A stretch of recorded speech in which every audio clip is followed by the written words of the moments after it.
नमस्कार प्रणाम दोस्तों, मैं आपकी किरण के मोरे पनामा लगावेला थलवा बनावेला हो पनामा पसर रसोइया की दुवरिया देखत नीक लागे देखत नीक लागेला हो।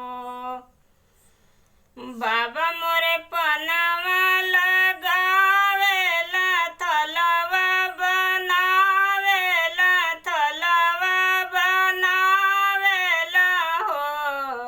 पनामा पसर रसोइया की दुवरिया देखत नीक लागे देखत नीक लागेला हो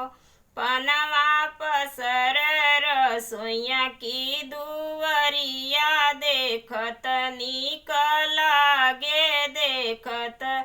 नीक लागेला हो। सेही पान कुचला कवन रामा भिनला बती सदात भिनला बती सदात हो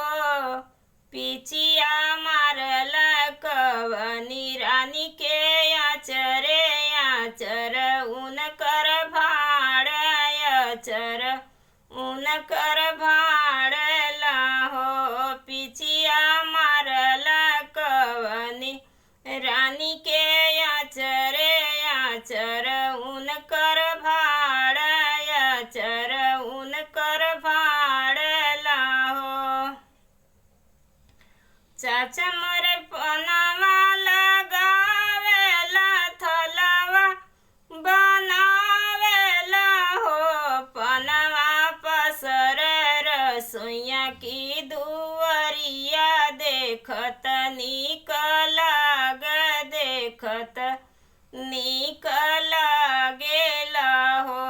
पनामा पसर रसोइया की दुवरिया देखत नीक लाग देखत नीक लागेला हो। भैया मोरे पनामा लगावेला थलवा बनावेला हो पनामा पसर रसोइया की दुवरिया देखत नीक लागे देखत नीक लागेला हो पनामा पसर रसोइया की दुवरिया देखत नीक लाग देखत नीक